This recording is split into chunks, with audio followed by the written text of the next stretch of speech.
We begin on the ball diamond with UW Oshkosh softball and Scott Beyer. How you doing, buddy? Doing very good, thank you, sir. Big weekend for you. Has it settled in again that now you are going to another NCAA tournament with the chance to possibly get back to the World Series? Yeah, I mean, yesterday was a heck of a fun day. I mean, to get to Whitewater, win a couple games, nothing's expected. Our conference is so good. So getting down there and seeing the kids play well was really fun. And, guaranteed tomorrow morning we get to find out our fate if we host a regional or if we're on the road. But either way, we're in. So there's that right there. I like that. You got a big bracket party reveal at 10 a.m.? Yep, we do. And Golf Sports Center will be having donuts, and we'll have the whole team there, and a few other people in the athletic department will be around. And it'll be fun. Yeah, it'll be great. They always are. I don't care if it's the NCAA tournament for men's and women's college basketball, softball, baseball, you name it. We're in the day and age where everything can be done over the internet. Yeah. And seeing your name up on that little board is pretty sweet. It's exciting. It really is. Once you see it, you know you're in, but once you see your name up there, the kids get really excited, and it really puts a little juice into us for this week coming up. So. All right. Once again, the conference, pretty ridiculous. Both you and Whitewater had over 30 wins. The next four teams in the league, over 20 wins. Only Stout and River Falls had losing records, and Falls, they were just 2 games under 500. You could not take any game for granted. No, I mean, we lost to River Falls, and they finished in the bottom of the conference, and we had 2 really close games against them. There's no slouch in this conference. It really sharpens the blade for you to get into this tournament, and because of our 14 games in conference are so good. Once we get out of that conference, it's almost a relief sometimes that they don't know who we are as much. Well, and there's other conferences around the country and even in the area where they are just one bid, and that's it, regardless of sport, football, basketball, baseball, softball. However, you'll probably have 2, possibly 3, right? Yeah. I mean, Whitewater's going to be in? Whitewater's going to be in for sure, because we went to a national power index this year, and so it's all numbers, and so you kind of know where you sit going into your conference tournament. And so we expect Whitewater to be in, us, and potentially Stevens Point, and maybe Eau Claire, depending on if there's some upsets. Well, you mentioned the Pointers. Nice win in that first game, huh? Yeah, it was nice to get that bug off our shoulder a little bit after getting swept in the regular season. And it always means more, and that would put you in the championship game. How about Brianna Bougie? Yeah. I mean, complete game shutout. Yeah, she's as steady as they come. I mean, you give her the ball, she shows no emotion, wants it, but never tells you what she wants it. And she just goes out there and does her job every time, throws a lot of strikes. 4 hits, 4 walks, 1 hit batter, struck out only 1, but got plenty of good defense. Yeah, I mean, our defense knows they have to play really well behind her, because she's not a strikeout pitcher. She's not a power pitcher. She locates well and keeps, the batters off balance. And our defense played really good again behind her, and it was really fun to watch her just carve hitters up. At the plate, how about Haley Whitman going 2 for 3?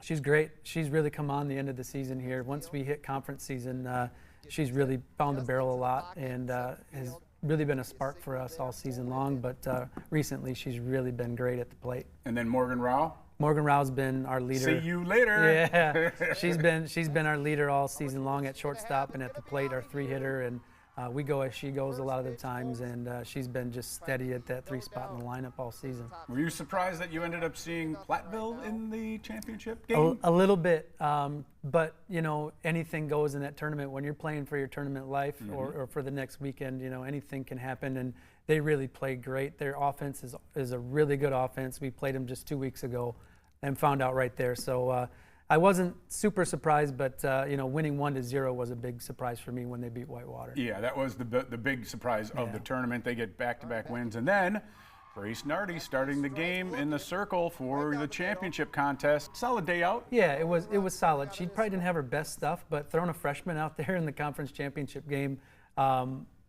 she really showed some guts out there, and she threw well when she needed to. A couple walks, but you know what? She got us through 4 innings, and that was our goal going into it. If she can just carve out, 3 to 4 innings, and then we can probably go back to Bouge to finish the game. And their softball, the arms don't tire out as much. Right. However, you kind of you never know what you're going to get if you go back to back like that. That's exactly right.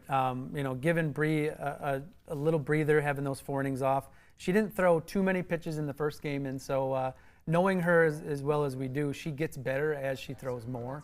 So giving her a little breather and letting her come back, I knew that she's like, I want the ball, give it to me. And Right. I knew that we'd have at least 2 innings out of her, and we ended up getting 3. So we were very fortunate for that. And then some punch at the plate. Sophie Weary, 4 for 4. That's not a bad day. That kid, she's another one who's come on late in the year and really, she can hit it a country mile when she's on. And yesterday she proved it again, going 4 for 4 and setting the RBI record for the conference yesterday with one of those. So. You have go up 7-2. So you didn't have to put it on cruise control, but at least you had a healthy cushion where the girls Right. could play, the ladies could play relaxed. Yeah, and that's what they did. And they did it, a little bit in game 1, but game 2 in the championship we went down 2-0, and then we had a home run put us up 3-2, and then from there on, it wasn't super relaxed, but we were able to be ourselves a little bit more.